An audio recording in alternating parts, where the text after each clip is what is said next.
देवताओं और दैत्यों का मिलकर समुद्र मंथन के लिए उद्योग करना।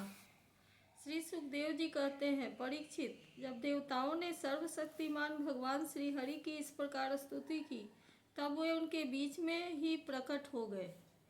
उनके शरीर की एक प्रभा ऐसी थी मानो हजारों सूर्य एक साथ ही उग गए हों। भगवान की उस प्रभा से सभी देवताओं की आंखें चौंधी आ गई। वे भगवान को तो क्या, आकाश, दिशाएं, पृथ्वी और अपने शरीर को भी न देख सके। केवल भगवान शंकर और ब्रह्मा जी ने उस छवि का दर्शन किया। बड़ी ही सुंदर झांकी थी। मरकत मणि पढ़ने के समान स्वच्छ श्यामल शरीर, कमल के भीतरी भाग के समान सुकुमार नेत्रों में लाल लाल डोरियां और चमकते हुए सुनहले रंग का रेशमी पीताम्बर, सर्वांग सुंदर शरीर के रोम रोम से प्रसन्नता फूटी पड़ती थी। धनुष के समान टेढ़ी भौहें और बड़ा ही सुंदर मुख, सिर पर महामणिमय किरीट और भुजाओं में बाजूबंद, कानों के झलकते हुए कुंडलों की चमक पड़ने से कपोल और भी सुंदर हो उठते थे, जिससे मुख कमल खिल उठता था। कमल में करधनी की लड़ियां, हाथों में कंगन, गले में हार और चरणों में नूपुर शोभायमान थे। वक्षस्थल पर लक्ष्मी और गले में कौस्तुभ मणि तथा बनमाला सुशोभित थी। भगवान के निज अस्त्र सुदर्शन चक्र आदि मूर्तिमान होकर उनकी सेवा कर रहे थे। सभी देवताओं ने पृथ्वी पर गिरकर साष्टांग प्रणाम किया और फिर सारे देवताओं को साथ ले शंकर जी तथा ब्रह्मा जी परम पुरुष भगवान की स्तुति करने लगे। ब्रह्मा जी ने कहा, जो जन्म, स्थिति और प्रलय से कोई संबंध नहीं रखते, जो प्राकृत गुणों से रहित एवं मोक्ष स्वरूप परमानंद के महान समुद्र है, जो सूक्ष्म से भी सूक्ष्म है और जिनका स्वरूप अनंत है, उन पर ऐश्वर्यशाली प्रभु को हम बार बार नमस्कार करते हैं। पुरुषोत्तम, अपना कल्याण चाहने वाले साधक वेदोक्त एवं पांच रात्रोक्त विधि से आपके इसी स्वरूप की उपासना करते हैं। मुझे भी रचने वाले प्रभु, आपके इस विश्वमय स्वरूप में मुझे समस्त देवगणों के सहित तीनों लोक दिखाई दे रहे हैं। आप में ही पहले यह जगत लीन था, मध्य में भी यह आप में ही स्थित है और अंत में भी यह पुनः आप ही में लीन हो जाएगा। आप स्वयं कार्य कारण से परे परम स्वतंत्र हैं। आप ही इस जगत के आदि, अंत और मध्य हैं। वैसे ही जैसे घड़े आदि, मध्य और अंत मिट्टी है, आप अपने ही आश्रय रहने वाली अपनी माया से इस संसार की रचना करते हैं और इसमें फिर से प्रवेश करके अंतर्यामी के रूप में विराजमान होते हैं। इसीलिए विवेकी और शास्त्रज्ञ पुरुष बड़ी सावधानी से अपने मन को एकाग्र करके इन गुणों की, विषयों की भीड़ में से भी आपको निर्गुण स्वरूप का साक्षात्कार ही कराते हैं। जैसे मनुष्य युक्ति के द्वारा लकड़ी से आग, गौ से अमृत के समान दूध, पृथ्वी से अन्न और जल तथा व्यापार से अपनी आजीविका प्राप्त कर लेते हैं, वैसे ही विवेकी पुरुष भी अपनी शुद्ध बुद्धि से भक्ति योग, ज्ञान योग आदि के द्वारा आपको इन विषयों में ही प्राप्त कर लेते हैं और अपनी अनुभूति के अनुसार आपका वर्णन भी करते हैं। कमलनाभ, जिस प्रकार दावाग्नि से झुलसता हुआ हाथी गंगा जल में डुबकी लगाकर सुख और शांति का अनुभव करने लगता है, वैसे ही आपके आविर्भाव से हम लोग परम सुखी और शांत हो गए हैं। स्वामी, हम लोग बहुत दिनों से आपके दर्शनों के लिए अत्यंत ललायित हो रहे हैं। आप ही हमारे बाहर और भीतर के आत्मा हैं। हम सब लोकपाल जिस उद्देश्य से आपके चरणों की शरण में आए हैं, उसे आप कृपा करके पूर्ण कीजिए। आप सबके साक्षी हैं, अतः इस विषय में हम लोग आपसे और क्या निवेदन करें। प्रभु, मैं शंकर जी, अन्य देवता, ऋषि और दक्ष आदि प्रजापति सब के सब अग्नि से अलग हुई चिंगारी की तरह आपके ही अंश है और अपने को आपसे अलग मानते हैं। ऐसी स्थिति में प्रभु, हम लोग समझ ही क्या सकते हैं। ब्राह्मण और देवताओं के कल्याण के लिए जो कुछ करना आवश्यक हो, उसका आदेश आप ही दीजिए और आप वैसा स्वयं भी लीजिए। श्री सुखदेव जी कहते हैं, ब्रह्मा आदि देवताओं ने इस प्रकार स्तुति करके अपनी सारी इंद्रियां रोक ली और सब बड़ी सावधानी के साथ हाथ जोड़ जोड़ कर खड़े हो गए।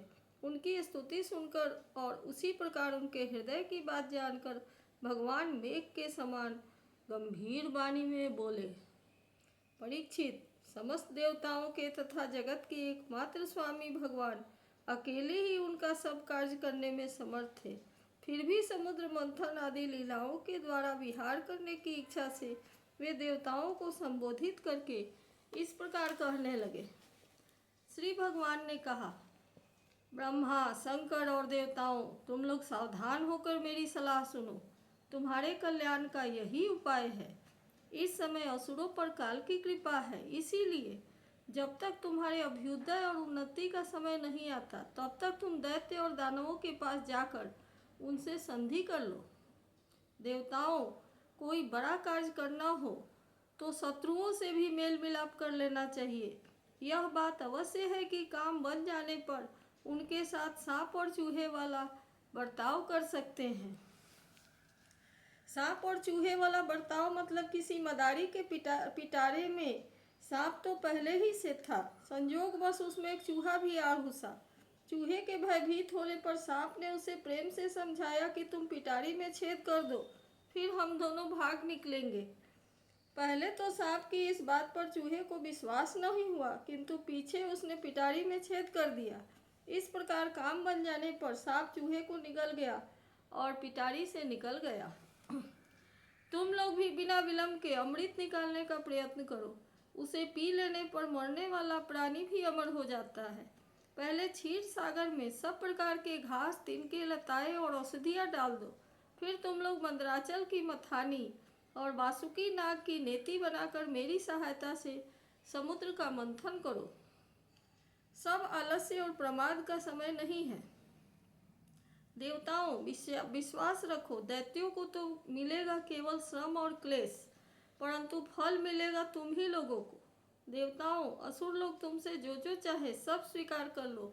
शांति से सब काम बन जाते हैं, क्रोध करने से कुछ नहीं होता। पहले समुद्र से कालकूट विष निकलेगा, उससे डरना नहीं और किसी भी वस्तु के लिए कभी भी लोभ नहीं करना। पहले तो किसी वस्तु की कामना ही नहीं करनी चाहिए, परंतु यदि कामना हो और वह पूरी न हो तो क्रोध तो करना ही नहीं चाहिए। श्री सुखदेव जी कहते हैं, परीक्षित, देवताओं का यह आदेश देकर पुरुषोत्तम भगवान उनके बीच में ही अंतर्धान हो गए। वे सर्वशक्तिमान एवं परम स्वतंत्र जो ठहरे, उनकी लीला का रहस्य कौन समझे। उनके चले जाने पर ब्रह्मा और शंकर जी ने फिर से भगवान को नमस्कार किया और वे अपने अपने लोकों को चले गए। तदनंतर इंद्रादि देवता राजा बलि के पास गए। देवताओं को बिना अस्त्र शस्त्र के सामने आते देख दैत्य सेनापतियों के मन में बड़ा क्षोभ हुआ। उन्होंने देवताओं को पकड़ लेना चाहा, परंतु दैत्यराज बलि संधि और विरोध के अवसर को जानने वाले एवं पवित्र कीर्ति से संपन्न थे। उन्होंने दैत्यों को वैसा करने से रोक दिया। इसके बाद देवता लोग बलि के पास पहुंचे। बलि ने तीनों लोगों को जीत लिया था। वे समस्त संपत्तियों से सेवित एवं असुर सेनापतियों से सुरक्षित होकर अपने राज सिंहासन पर बैठे हुए थे। बुद्धिमान इंद्र ने बड़ी मधुर वाणी से समझाते हुए राजा बलि से वे सब बातें कही जिनकी शिक्षा स्वयं भगवान ने उन्हें दी थी। वह बात दैत्यराज बलि को जच गई। वहां बैठे हुए दूसरे सेनापति संबर, अरिष्टनेमी और त्रिपुर निवासी असुरों को भी यह बात बहुत अच्छी लगी। तब देवता और असुरों ने आपस में संधि समझौता करके मित्रता कर ली और परीक्षित, वे सब मिलकर अमृत मंथन के लिए पूर्ण उद्योग करने लगे। इसके बाद उन्होंने अपनी शक्ति से मंदराचल को उखाड़ लिया और ललकारते तथा गरजते हुए उसे समुद्र तट की ओर ले चले।